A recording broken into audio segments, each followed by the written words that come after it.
Les damos la bienvenida a Ciudad y Comunas, esta propuesta de la señal de Arinfo TV, esta idea semanal de ir construyendo una agenda alternativa para los porteños, aquella que no está quizás presente en los medios masivos de comunicación, pero que es importante para nuestra vida cotidiana y nuestro futuro próximo. Hoy vamos a tratar de adentrarnos en el tema de la participación ciudadana, en las distintas instancias que hemos tenido en nuestra ciudad de Buenos Aires, un poco en el pasado, en el presente y quizás lo que venga por delante. Nuestra Constitución tiene herramientas que permiten esta participación. En nuestro programa siempre tenemos presente a distintos grupos u ONGs de la sociedad civil que elige algún tema para desarrollar y trabajar por nuestra ciudad, pero hoy vamos a hablar en marco general, vamos a hablar de lo que es lo que fue el proceso de implementación de las comunas en nuestra ciudad, algunos ejemplos de participación ciudadana y gestión asociada como fue el plan de presupuesto participativo o el plan de manejo del Parque Avellaneda. Para compartir todo esto con ustedes, hoy tenemos como invitado a Héctor Pogiese de Flaxo, que es la Facultad Latinoamericana de Ciencias Sociales, que tanto como institución como él como investigador vienen trabajando hace muchísimo tiempo en todas estas cuestiones y hoy vamos a tratar de sacar provecho para compartir con todos ustedes. Así que los invitamos a ir a una breve pausa y enseguida comenzamos con Héctor Pogiese y la participación ciudadana en Buenos Aires.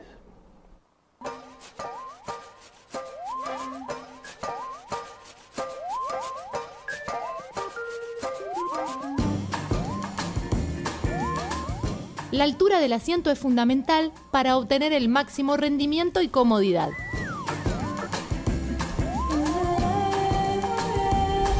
Los brazos van relajados y las manos en los frenos. Es importante que puedas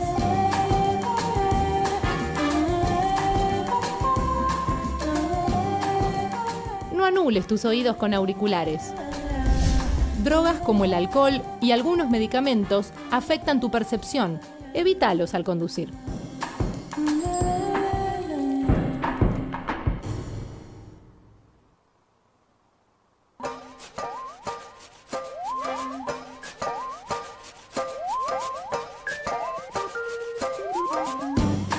Lo transportado no debe superar las dimensiones de tu bici.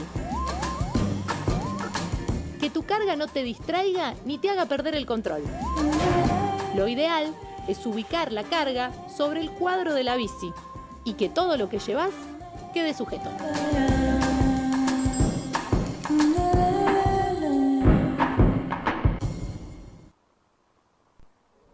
Volvemos en Ciudad y Comunas ya con la presencia de Héctor Pogiese, a quien le agradecemos hoy compartir nuestro programa aquí en Ciudad y Comunas. ¿Qué tal, Héctor? No, gracias a ustedes. Bueno, decíamos al comienzo que queríamos rastrear un poco lo que tiene que ver con la participación ciudadana a nivel institucional. Sabemos que han trabajado mucho este tema en distintas instancias y queríamos comenzar un poco haciendo una breve retrospectiva de cuáles fueron los primeros hitos en esta materia en nuestra ciudad.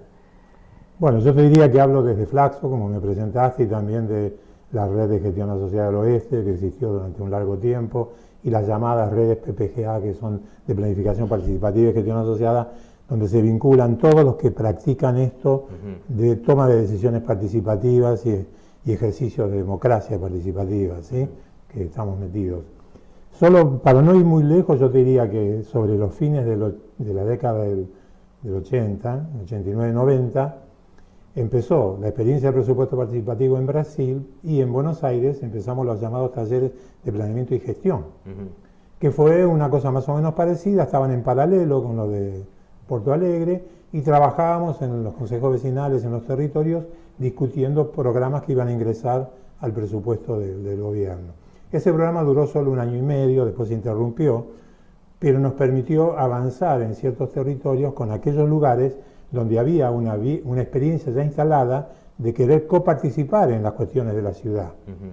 Entre ellos, el de destaque, podríamos decir, para no usar mucho tiempo, es el de Parque Avellaneda, donde encontramos una base desarrollada muy importante, unas agrupaciones sociales en condiciones de dialogar con el Estado para gestionar el parque. Ahí nació, aún cuando se interrumpió aquel programa de talleres de planeamiento y gestión, se desarrolló el plan de manejo del Parque Avellaneda, que que justamente se caracterizó porque usó una de las metodologías que nosotros desarrollamos, de escenarios formales de planificación, gestión, y con participación del gobierno, universidades y los vecinos, se organizó ese proyecto del Parque Avellaneda, que es un plan de manejo que dura desde entonces. Te estoy hablando de... Bueno, no va a pasar lo mismo con el proyecto del Parque Avellaneda, espero que todavía continúe ahí. ¿Dónde lo pongo acá? Sí. A ver,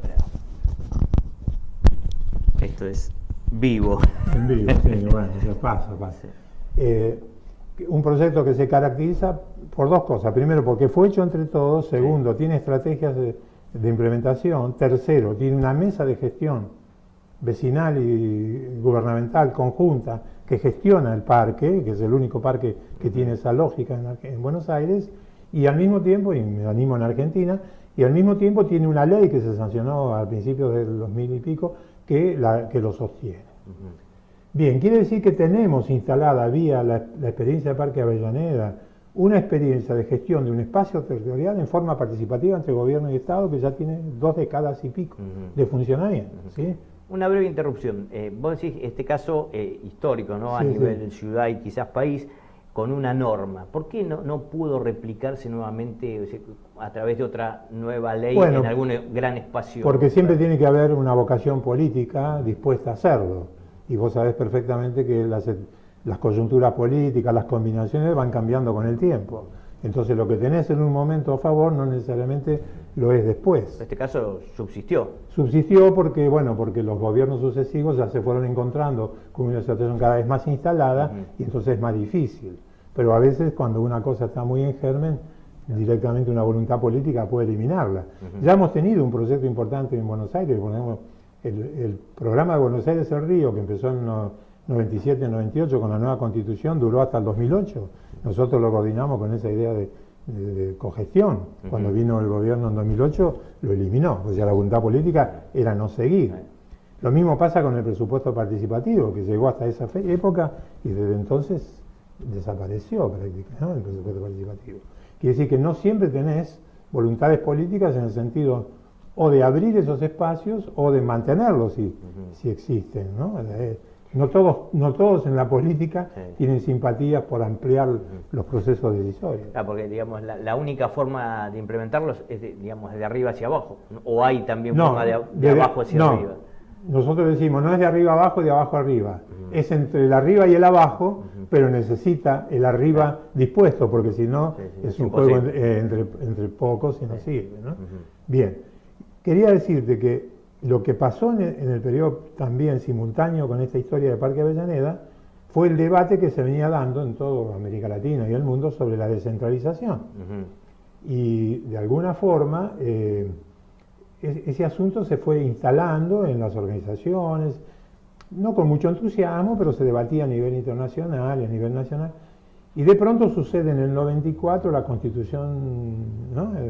Nueva Constitución Nacional, y aquel pacto, Olivo de Olivos, ¿no? Menem-Alfonsín, que como compensación para la reelección aparecieron 2 o 3 cositas y una de ellas era la autonomía de la Ciudad de Buenos Aires. Y la autonomía de la Ciudad de Buenos Aires abrió ahora sí una situación para hacer un estatuto de la ciudad que no tenía, una constitución, una constituyente, a favor de que en ese momento existían un conjunto de diputados y partidos que estaban por la apertura y por la ampliación de las decisiones, mucha descentralización, vos mismo lo dijiste en la apertura, la Constitución nuestra tiene montones de instrumentos participativos. En ese momento todo venía bien, y entonces ahí se sancionó dos cosas, se sancionó la creación de las comunas y el presupuesto participativo. Las dos cosas tienen nivel constitucional. Sin embargo, hasta la crisis del 2001 no hubo presupuesto participativo ni hubo ningún desarrollo de las comunas. Claro. Nosotros... Perdón, recordemos que en ese momento, en el 2001-2002, estábamos en plena crisis, asambleas barriales en la calle. Todo el mundo en la calle. Ahí justo nació, ahí fue la respuesta. Reapareció en la sociedad algo que estaba como dormido, que era todo lo que estaba atrasado, en el que se vayan todos, aparecía, bueno, pero mira todas las cosas que no hicieron, ¿sí? Nosotros, en la Red GAO y las organizaciones, Flaxo, etcétera, habíamos estado desde la Constitución hasta ese momento impulsando lo que llamaban los Buenos Aires Viva. Hicimos 5. Reuníamos funcionarios, técnicos, académicos, vecinos, etcétera, porque decíamos, tiene que haber un programa de transición. Las comunas, que había plazo hasta el 2001, había que prepararlas, porque vos no podés pasar de una situación de nada a todo sin un ensayo. Y segundo, que las comunas iban a ser una forma de Estado distinto del Estado que se descentraliza, porque sabés que iba a tener y tiene una junta colegiada, no hay ninguna otra organización argentina que tenga un ejecutivo colegiado, y un consejo consultivo comunitario parte de esa estructura de gobierno. Inclusive nosotros redactamos el artículo del consejo ese de comunas que está en la Constitución. Se morfaron una coma en el camino, porque en la redacción original que habíamos hecho decía organizaciones vecinales, coma, no gubernamentales, refiriéndose a organizaciones no gubernamentales, redes y toda otra forma de movimiento social. Y ahí se morfaron la coma y quedó organizaciones vecinales no gubernamentales, que es una redundancia. Al decir no gubernamentales se refería a otro tipo de organizaciones que tuvieran que ver con la ciudad.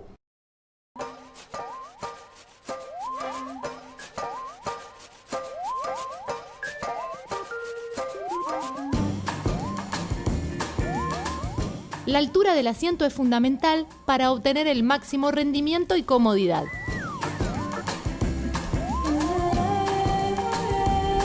Los brazos van relajados y las manos en los frenos. Es importante que puedas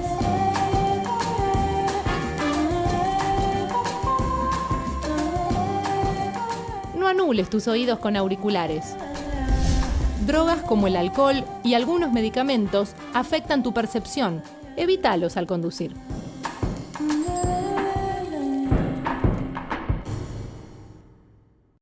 Seguimos en Ciudad y Comunas con Héctor Pogiese de Flaxo. Decíamos recién que estábamos en una instancia con todo lo que fue la crisis del 2001, toda la perspectiva, y después acercándonos más hacia el presente. Se sanciona la ley de comunas y había que prepararse. Sí. Para lo tanto, había que ensayar nuevas formas. Una junta, ¿cómo iba a funcionar una junta de 7? ¿Cómo iba a funcionar esa junta con el consejo? ¿Cómo ese consejo iba a ayudar a la formulación del plan? ¿Cómo el jefe de gobierno de la ciudad se iba a reunir con todos los jefes de esas comunas para las llamadas concurrencias, competencias concurrentes? Sí. Bien, todo eso era absolutamente nuevo. Y al mismo tiempo, la ley de comunas introducía un componente para mí complicado, que es que incorporó a los partidos políticos, que aquel decreto, el artículo de la Constitución no decía nada de eso, y lo pusieron con el argumento de que era movimiento social, cosa que yo discordo y creo que ahí hay una anticonstitucional. Pero bueno, al meter los partidos políticos adentro, pues estás haciendo que el partido político esté en la Junta, porque es elegido, y después también esté en el Consejo, y entonces tiene doble representación. Con lo cual eso preanunciaba enormes dificultades que cuando se empezó la comuna hacia hasta ahora se explicitan. Hoy las comunas solo son debates de partidos políticos prácticamente, en los cuales discuten cómo uno impide que uno pase, ¿no entiendes? No hay un debate, no hay un plan local, no hay un debate como se imaginaba que tendría que haber en las comunas. Porque la Constitución establecía la posibilidad, y la ley lo ratifica, de que ese poder nuevo comunal podía desarrollar un plan local. Y ese plan local suponía un debate entre la sociedad y los miembros elegidos, que a su vez se articula con el nivel central a través del Consejo con el jefe de gobierno, y vos podés tener un desarrollo territorial integrado. Y en cambio lo que hay hoy es apenas lo mismo que antes, es decir, el Consejo funciona en algún lugar donde se debate, le eleva algo al Consejo, a la Junta Comunal, la Junta lo eleva al Gobierno Central, pero digamos, no tienen recursos, no pasa nada. Las comunas, que eran una utopía de democracia participativa, que hubiera sido ejemplar en América Latina, porque esto fue una década antes de la Constitución venezolana, por decir algunas que establecieron formas de participación participativa muy directas, ¿no? Todo eso hoy está descaracterizado. Aquel plan explicaba la necesidad de la simulación, la idea de recuperar de Parque Avellaneda y otras experiencias como escuelas de aprendizaje, la de un sistema de información en red para que cualquier individuo estuviese informado, y un proceso integrado y promotor de organización de la comuna. Nosotros veníamos insistiendo que la comuna primero necesitaba un pacto sociocultural, tenía que haber un acuerdo de identidad, y después ponían los límites, y después se iba a hacer un referéndum, pero se hizo todo de una manera que fue entorpeciendo esas posibilidades. No quería, porque tenemos poco tiempo, dejar de hablar del presupuesto participativo, que sucedió en parte en paralelo con este momento de la ley, porque empezó 2003 y fue hasta el 2007-2008, y el presupuesto participativo tuvo una innovación para nosotros muy contundente con relación a la experiencia de Porto Alegre y otras que conocemos. En primer lugar, porque tuvo un consejo, no sé si vos participaste de ese consejo, pero estuviste en la experiencia del presupuesto participativo, ¿no? Ese consejo era un consejo en el que había 10 o 12 representantes del gobierno de la ciudad, 2 representantes o 4 por cada consejo vecinal, por cada, ¿cómo es? CGP, que era más o menos, eran 54 miembros, y había miembros, entre ellos nosotros, de la CTA y del Poder Ciudadano, de organizaciones. O sea, una combinación muy interesante de organizaciones sociales de distinto tipo y gobierno, cosa que en el caso del PT, del diseño que había hecho el PT para Porto Alegre, era solamente 2 representantes del gobierno y los representantes vecinales. La otra cosa que tuvo este presupuesto participativo en Buenos Aires, que otro día podemos a lo mejor profundizarlo, es que imbricó la lógica de la planificación participativa con el presupuesto participativo. Por eso proyectos como el de Parque Avellaneda y otros tuvieron en el presupuesto participativo una recepción distinta. ¿Por qué? Porque primero ya traían un mecanismo de gestión propio que ayudaba a saber qué necesitaban.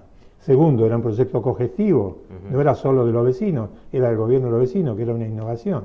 Y tercero, el presupuesto participativo permitía identificar cosas que hasta ese momento no habían sido percibidas y que se transformaban en programas integrales del gobierno de la ciudad. Por recordarme de uno solo, el de los jardines de infantes, no, de los, ¿cómo es? Cuando el bebito es más chico, ¿no? Los jardines maternales, que no existían en ese momento de profunda crisis, y a partir de entonces se hizo un programa de jardines maternales en la ciudad que hasta ese momento nunca había sido conocido y nació en el presupuesto participativo. O la tarjeta que todavía se usa para que la gente más necesitada compre, empezó en el presupuesto participativo. Quiere decir que cuando vos construís escenarios de esa naturaleza, es posible mejorar la capacidad de gestión del gobierno y también la comprensión y el conocimiento que los vecinos tienen de cómo se gestiona, y entonces eso facilita la comprensión de los programas y de las políticas. Yo quería solo comentar, porque se va a acabar el tiempo enseguida, fíjate 2 o 3 situaciones que pasan hoy. Hoy leí en el diario que el gobierno de la ciudad quiere cobrar un impuesto, una multa a aquellos vecinos de los barrios de allá, de la zona sur, ¿cómo es? Allá, sobre los barrios de la zona sur, ¿no? Sí. Me acuerdo los nombres ahora de los barrios. Esos barrios, porque las veredas están rotas. Entonces, si no arregla las veredas, le cobra una multa. Si hubiera una política social, hubiera una política integrada, es distinto, porque vos decís, yo estoy preocupado porque hay accidentes en el barrio y la gente se lastima.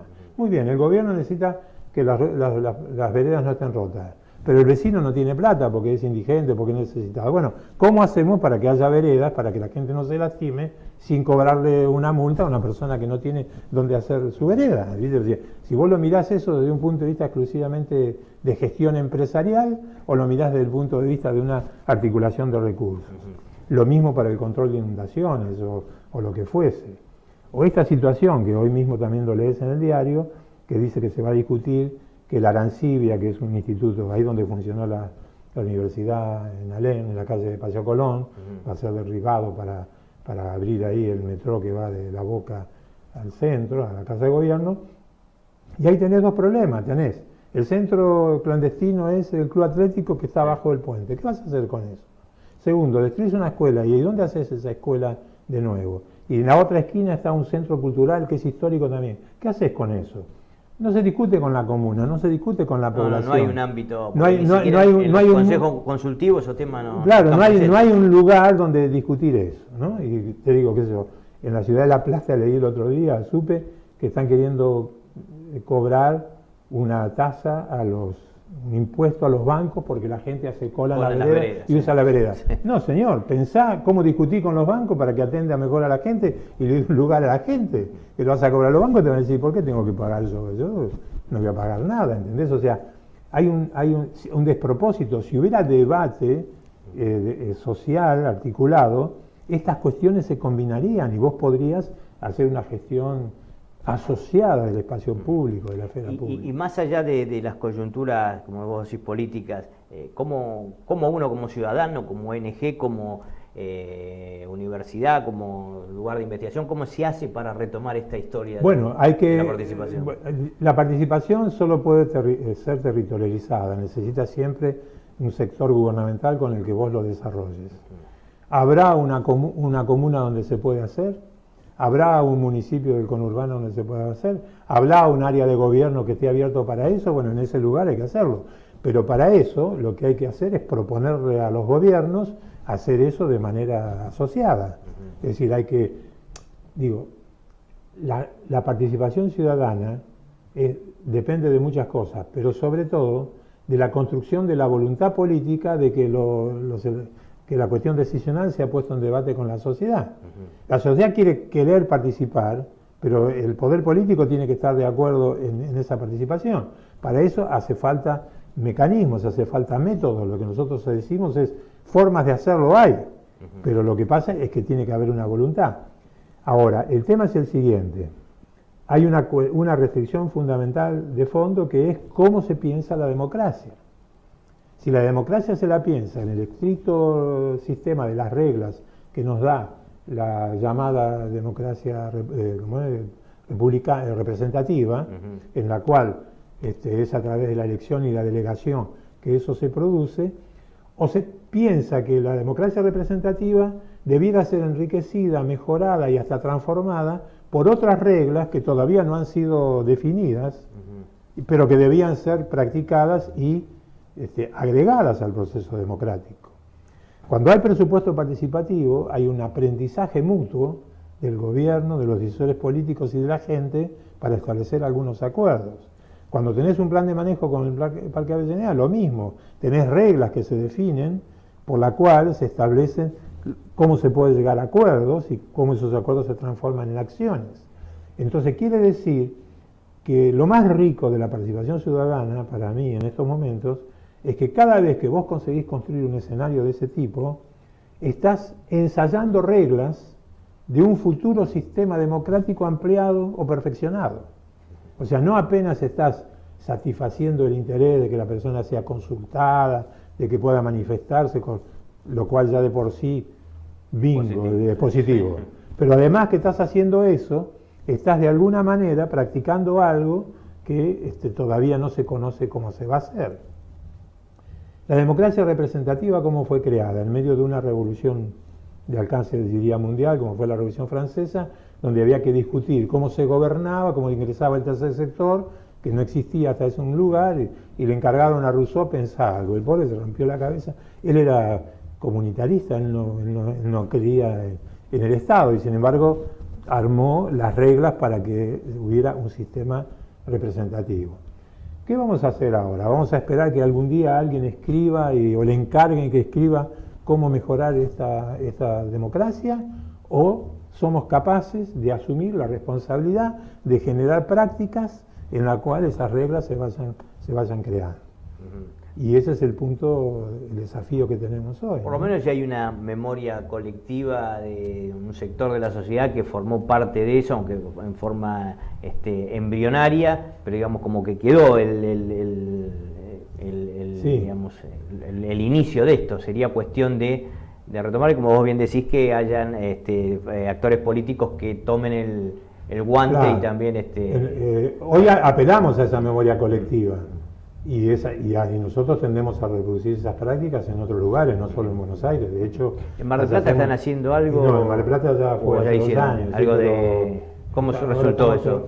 Ahí fue el plan de transporte y tránsito que hicimos. Sí, fue bastante interesante la experiencia, como otras muchas que hemos hecho, ¿no? En América Latina, inclusive ahora estamos trabajando en Colombia, en Brasil, en otro lado de Argentina. O sea, nosotros, la idea de la planificación, de lo que es la planificación participativa de la gestión asociada y una red, Es una cosa que se arma y se va desarmando según los procesos históricos y las coyunturas, y no es una cosa lineal que queda predeterminada, sino que vamos buscando los espacios y vamos construyendo las situaciones.